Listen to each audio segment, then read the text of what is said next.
Chapter 3. Opposers of Truth. I was shown the case of Stevenson and Hall of Wisconsin. I saw that while we were in Wisconsin in June 1854, they were convicted that the visions were of God, but they examined them and compared them with their views of the age to come. And because the visions did not agree with these, they sacrificed the visions for the age to come. And while on their journey east last spring, they both were wrong and designing. They have stumbled over the age to come, and they are ready to take any course to injure the review. Its friends must be awake and do what they can to save the children of God from deception. These men are uniting with a lying and corrupt people. They have had evidence of this. And while they were professing sympathy and union with my husband, they, especially Stevenson, were biting like an adder behind his back. While their words were smooth with him, they were inflaming Wisconsin against the review and its conductors. Especially was Stevenson active in this matter. Their object has been to have the review publish the age-to-come theory, or to destroy its influence. And while my husband was open-hearted and unsuspecting, seeking ways to remove their jealousy, and frankly opening to them the affairs of the office and trying to help them, they were watching for evil, and observing everything with a jealous eye. Said the angel as I beheld them, "Think ye, feeble man, that ye can stay the work of God? Feeble man, one touch of his finger can lay thee prostrate. He will suffer thee but a little while." I was pointed back to the rise of the Advent doctrine, and even before that time, and saw that there had not been a parallel to the deception, misrepresentation, and falsehood that has been practiced by the messenger party, or such an association of corrupt hearts under a cloak of religion. Some honest hearts have been influenced by them, concluding that they must have at least some cause for their statements, thinking them incapable of uttering so glaring falsehoods. I saw that such will have evidence of the truth of these matters. The Church of God should move straight along, as though they were not such a people in the world.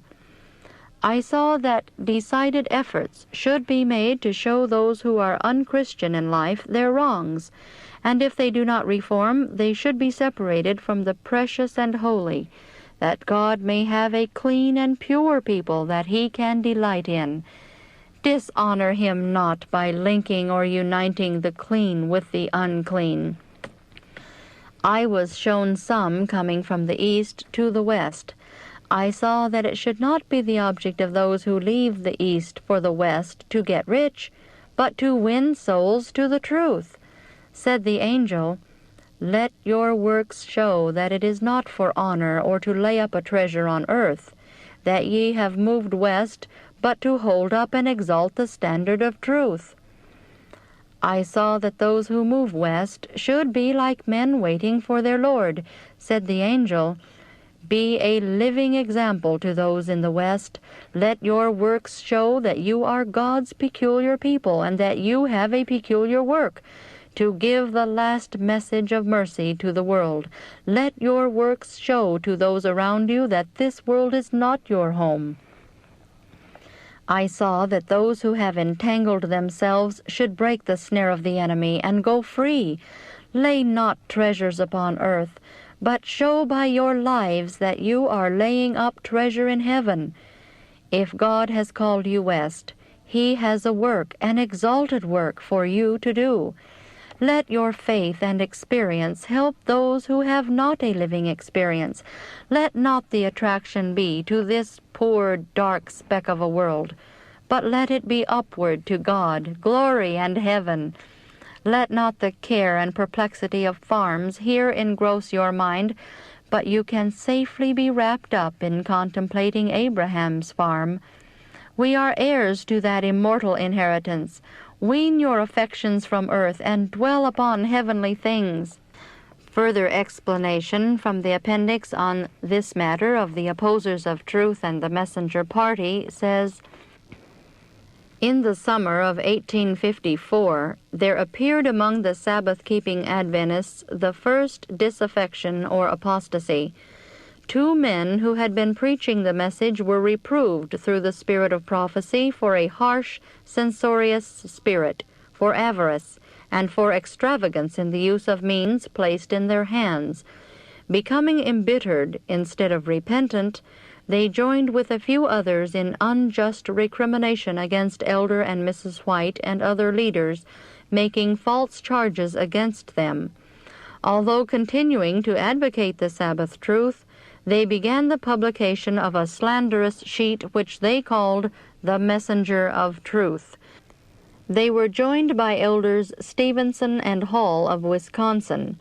These men had been First-day Adventist preachers who professed to accept the truths of the third angel's message, but who continued to hold doctrines regarding the age to come. According to this theory, there was to be, during the millennium, a second chance for salvation. They agreed, however, to preach the message without advocating this question if the Review would not publish articles against it. However, as indicated in the text, they did not keep their promise and were soon opposing the Review and its supporters. The course of these opposers of the truth was soon run. Both Stevenson and Hall lost their reason. The Messenger of Truth ceased publication in 1857, and early in 1858 Elder White reported regarding the party, "Not one of the 18 messengers of which they once boasted as being with them is now bearing a public testimony, and not one place of regular meeting of our knowledge among them." That's taken from the Review and Herald, January 14, 1858. Now back to the text.